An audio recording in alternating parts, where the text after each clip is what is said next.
मोदी सरकार के दौर में दो तरह का विस्तारवाद चल रहा है। विस्तारवादी राजनीति के तहत विपक्षी दलों को तोड़कर उनकी सरकार गिराई जाती है, तो अपने कुछ खास अफसरों को 5-5 साल के लिए सेवा विस्तार दिया जाता है। 11 जुलाई को सुप्रीम कोर्ट ने प्रवर्तन निदेशालय ईडी के डायरेक्टर संजय कुमार मिश्रा के कार्यकाल बढ़ाने को गैर कानूनी घोषित कर दिया था। उनका तीसरी बार कार्यकाल बढ़ाया गया था, मगर केंद्र सरकार सुप्रीम कोर्ट पहुंच गई कि कम से कम 15 अक्टूबर तक इस पद पर बने रहने दिया जाए। सुप्रीम कोर्ट ने कहा कि 15 अक्टूबर नहीं, 15 सितंबर की आधी रात के बाद से इस पद पर नहीं रहेंगे। इस केस को सुनते हुए जस्टिस BR गवई ने पूछा था कि यदि एक अफसर नहीं है तो काम ही नहीं होगा। अगर मैं कल नहीं आऊंगा तो सुप्रीम कोर्ट बंद हो जाएगा। क्या हमारे सामने ऐसी तस्वीर रखी जा रही है कि संजय मिश्रा के अलावा पूरा डिपार्टमेंट नकारा लोगों से भरा हुआ है? मैं किसी का नाम नहीं जानता, मगर इन टिप्पणियों को सुनकर न जाने कितने IAS IPS खून के आंसू रो रहे होंगे कि उनका चांस खत्म हो गया, मगर बेचारे किसी को इस दौर में व्हाट्सएप भी नहीं कर पाते होंगे। मुझे तो बिल्कुल नहीं। 4 अगस्त को केंद्रीय गृह सचिव अजय भल्ला को अगले 1 साल के लिए सेवा विस्तार दे दिया गया। उसके पहले कैबिनेट सचिव राजीव गौबा को भी सेवा विस्तार दिया गया है। मोदी सरकार में विस्तार पर चल रहे अफसरों की कथा उनके सहयोगी ही विस्तार से बता सकते हैं, जानते भी होंगे। 82 बैच के राजीव गौबा 2019 से ही कैबिनेट सचिव के पद पर हैं। उन्हें तीसरी बार 1 साल का सेवा विस्तार मिला है। अब वे 2024 के चुनाव के बाद तक इस पद पर रहेंगे। आमतौर पर कैबिनेट सचिव का पद नियुक्ति के समय से 2 साल के लिए माना जाता है। यूपीए के समय भी चंद्रशेखर 4 साल तक इस पद पर रहे, मगर राजीव गौबा ने एक नया रिकॉर्ड बना दिया है। वे कैबिनेट सचिव के पद पर सबसे लंबे समय तक रहने वाले पहले भारतीय होंगे। आप सोचिए, 1983, 1984, 1985, 1986 बैच के किसी वरिष्ठ और योग्य IAS अधिकारी को इस पद पर पहुंचने का मौका नहीं मिला होगा। यही नहीं, अजय भल्ला 4 साल से गृह सचिव के पद पर बने हुए हैं। हालिया इतिहास में शायद ही कोई इस पद पर इतना लंबा रहा होगा। इन्हें भी 2 बार सेवा विस्तार मिल चुका है और 1 और साल के लिए मिला है। अजय भल्ला 1984 बैच के IAS अधिकारी हैं। इस समय भारत सरकार में 1987 से लेकर 1992 बैच के अफसर सचिव के पद पर हैं। यानी गृह सचिव के पद पर 1985, 1986 और 1987 के अफसरों को चांस ही नहीं मिला। यूपीए का टाइम होता तो 5-5 साल से कैबिनेट सचिव और 4 साल से गृह सचिव के पद पर खास अफसरों को बिठाए रखने को लेकर कई IAS अफसर अच्छी अंग्रेजी में लेख लिख रहे होते, जिससे यूपीएससी की तैयारी करने वाले छात्र तो जरूर पढ़ रहे होते। आमतौर पर ऐसे जागरूक अफसर हिंदू और इंडियन एक्सप्रेस में लिखा करते थे। कई बैच के अफसर कैबिनेट सचिव और गृह सचिव नहीं बन पाए। ये नुकसान तो हुआ ही उनका। प्रशासनिक सुधार की चिंता में इनके अच्छे लेखों से आप पाठक भी वंचित हो गए, क्योंकि अब ये लिख नहीं सकते हैं। ऐसा लगता है कि आर्टिकल लिखने वाले IAS अफसर काफी सुधर गए हैं। रिटायर होते ही पब्लिक स्पेस से गायब नजर आते हैं। सरकार की आलोचना तो इनसे संभव ही नहीं। यही नहीं, आप एक और चीज नोट करेंगे, बल्कि किसी को रिसर्च करना चाहिए कि 2014 के बाद चुनाव आयोग से रिटायर होने वाले मुख्य चुनाव आयुक्त या चुनाव आयुक्त अखबार में लिख रहे हैं या नहीं, टीवी में इंटरव्यू दे रहे हैं या नहीं, पब्लिक में बोल रहे हैं या नहीं। 2014 के पहले इन पदों से रिटायर होने वाले कितना लिखा और बोला करते थे, उससे तुलना कर सकते हैं आप। मेरा अंदाजा है कि कुछ अपवाद को छोड़ दें तो 2014 के बाद से रिटायर होने वाले आयुक्तों में से किसी का आर्टिकल ना तो हिंदू में दिखता है ना एक्सप्रेस में। जरूरी नहीं कि वे लिखे ही, मगर अब तक परंपरा तो रही है कि इन पदों से रिटायर होने वाले चुनाव आयुक्त चुनावों के दौरान लिखा करते थे, इंटरव्यू दिया करते थे। आजकल क्या करते हैं किसी को पता नहीं। कहीं ऐसा तो नहीं कि वे उन सवालों से बच रहे हैं जिन्हें पूछ दिया गया तो लाइव इंटरव्यू में दिक्कत हो जाएगी। पर आपने इसे नोट क्यों नहीं किया? अब तो नियम बन गया है कि अगर आप चुनिंदा खुफिया या सुरक्षा संबंधित विभाग से रिटायर हुए हैं तो पब्लिक में बोलने से पहले सरकार की अनुमति लेनी होगी।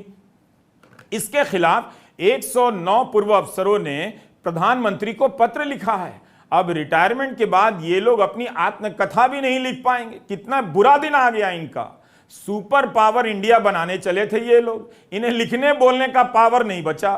अब आगे बढ़ते हैं। 3 महीने से मणिपुर नहीं संभल रहा है, जिसकी आबादी मात्र 32 लाख है, मगर प्रधानमंत्री कहते हैं कि पूर्व की सरकारें होती तो दूध 300 रुपए लीटर मिलता और दालें 500 रुपए किलो।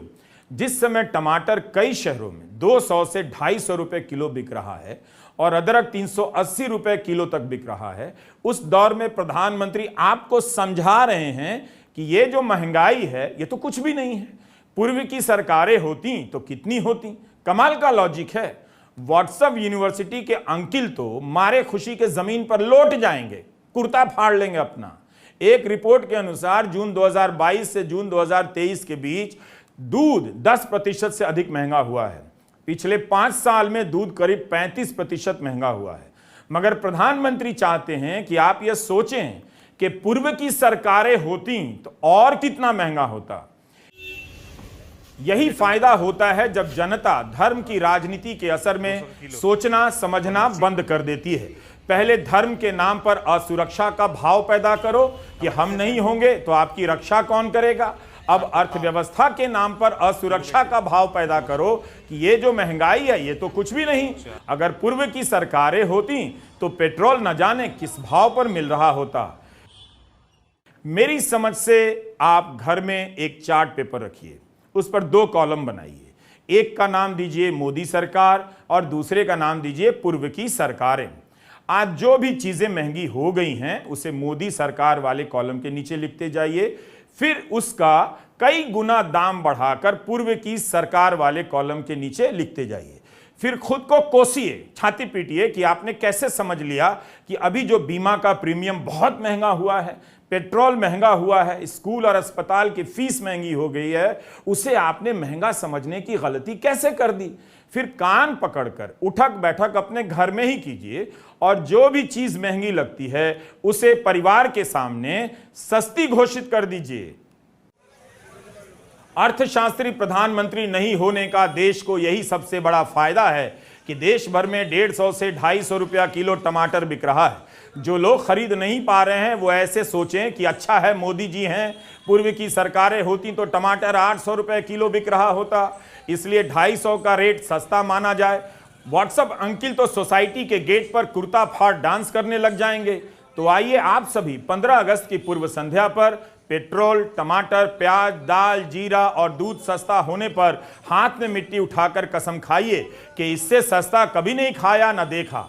एक सेल्फी लेकर माई बैड लक पर अपलोड कर दें। लोग ने टमाटर खरीदना खाना कम कर दिया है, बंद भी कर दिया है। अमित शाह ने कहा है कि मोदी गरीबों के मसीहा हैं। यही है जो 1 किलो ले जाता था वो पावर ले जा रहा है, और मान लीजिए जो बेचने वाले 25 किलो ले जाते थे वो सीधे 5 किलो पे आ गए। 50 किलो ले जाने वाले 5 किलो ले जा रहे हैं।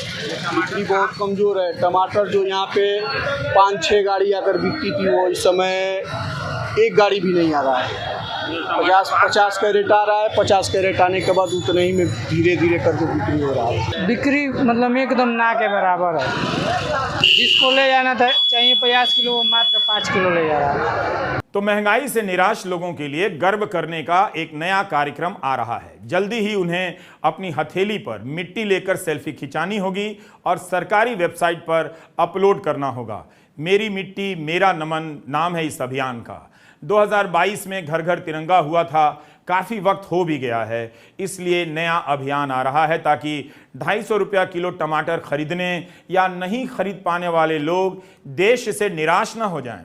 10 साल पहले जब पेट्रोल 70 रुपया लीटर था तब कितना हंगामा होता था। तब मनमोहन सिंह से इस्तीफा मांगा जाता था।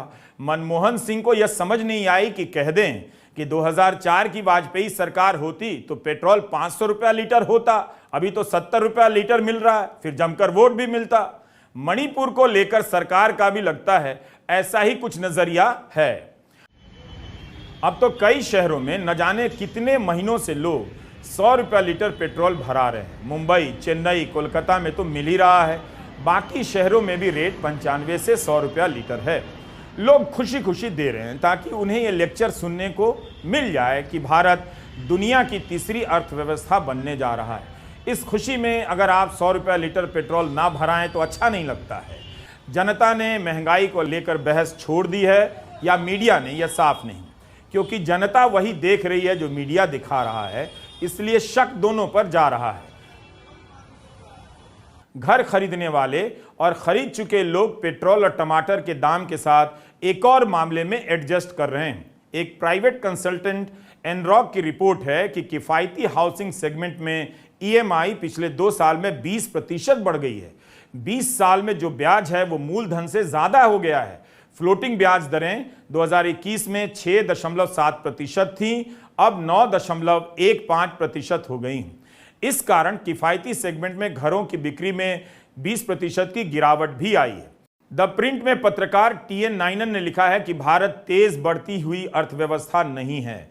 सऊदी अरब की GDP 2022 में 8.7% की दर से बढ़ी है और वियतनाम की 8% की दर से। 2023 की पहली